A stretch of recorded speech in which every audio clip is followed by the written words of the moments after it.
അസ്സലാമലൈക്കും. ഇന്നൊരു evening blog ഇട്ടാൽ ഒരു 4 മണിക്കുള്ള ശേഷമുള്ളൊരു ബ്ലോഗ് ഇട്ടാൽ അപ്പോൾ കുളിയെല്ലാം കഴിഞ്ഞ് നിസ്കരിച്ച് അസർ നിസ്കരിച്ചിട്ടായിട്ട് ഞാൻ കിച്ചണിലേക്ക് പോകാനുള്ള പരിപാടി ഇട്ടാൽ അപ്പോൾ രാത്രിയത്തേക്കുള്ള ഫുഡ് കറിയെല്ലാം റെഡിയാക്കണം. അപ്പോൾ ഒരു ചെറിയൊരു മിനി ബ്ലോഗ് കിട്ടാം, അത്ര ചെറിയൊരു ബ്ലോഗ് അത്ര തന്നെ.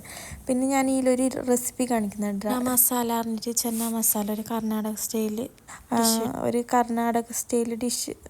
അപ്പോൾ അതിൻ്റെ ഒരു റെസിപ്പി കൂടി കാണിച്ചു തരാം കേട്ടോ. അത് കാണിക്കാനാണ് മെയിൻ ഈ വ്ളോഗ് എടുക്കുന്നത് കേട്ടോ. അപ്പോൾ ആദ്യം ഒരു പാത്രത്തിൽ കുറച്ച് ഓയിൽ ഒഴിച്ച് കൊടുക്കുക. എന്നിട്ട് ചെറിയ ജീരകം, 2 ഗ്രാമ്പു, 1 ഏലക്ക, പിന്നെ അത് ഒന്ന് പൊട്ടി വരുമ്പോൾ നമുക്ക് ചെറിയ ഉള്ളിയില്ല അതിട്ട് കൊടുക്കുക കേട്ടോ. അത് നല്ല പാങ്ങ് വഴന്ന് വരുമ്പോഴേക്കില്ലേ നമുക്ക് അതിനുള്ള ഒരു മസാല പോലത്തെ ഒന്ന് തയ്യാറാക്കിയെടുക്കാം കേട്ടോ.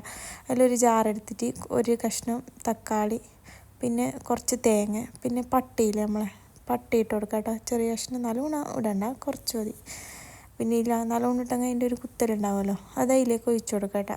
എന്നിട്ടായിട്ട് അത് ജസ്റ്റ് ഒന്ന് മിക്സ് ആക്കിയിട്ടായിട്ട് അതിലേക്ക് കുറച്ച് മുളകിൻ്റെ പൊടി, കുറച്ച് ഗരം മസാല, കുറച്ച് കുരുമുളക് പൊടി അതിട്ടിട്ട് അതിൻ്റെ പച്ചമണം മാറുന്നവരെ നല്ല പാങ്ങ് തിളപ്പിച്ചെടുക്കുക കേട്ടോ.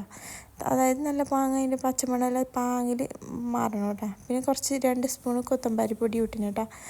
അങ്ങനെ അതെല്ലാം നല്ല പാങ്ങ് ഇങ്ങനെ വന്ന ശേഷം ഞങ്ങൾ വേവിച്ച് വെച്ച കടലയിൽ അതൊന്ന് ഇട്ട് കൊടുക്കാം കേട്ടോ. എന്നിട്ട് അത് നല്ല പാങ്ങ കടലയിലേക്ക് മസാല പിടിക്കുന്നവരെ ഒന്ന് വേവിച്ചെടുക്കാം കേട്ടോ. വേവിച്ച കടലയിട്ടായിട്ട്, കടല എല്ലാവർക്കും വേവിക്കാൻ അറിയുമല്ലോ, അതുകൊണ്ടിട്ട് ഞാൻ വീഡിയോ ഇടാത്ത. പിന്നെ അതിൽ കുറച്ച് മല്ലിച്ചപ്പിട്ടെങ്കിൽ നല്ല അടിപൊളി കറി ഇട്ടാൽ സിമ്പിളായിട്ട് നമുക്കില്ല പെട്ടെന്ന് തയ്യാറാക്കാൻ പറ്റിയ റെസിപ്പി ഇട്ടാൽ. അപ്പോൾ നിങ്ങൾ മസ്റ്റ് ട്രൈ ആക്കിയിട്ട് കമൻറ്റ് ഇട്ടാൽ. അപ്പോൾ നിങ്ങൾക്ക് ഏത് ടൈപ്പുള്ള വീഡിയോ ആണെന്ന് നിങ്ങൾ കമൻറ്റ് ഇടാം. അപ്പോൾ ഓക്കെ, ബൈ, ഫോളോ ആക്കണേ.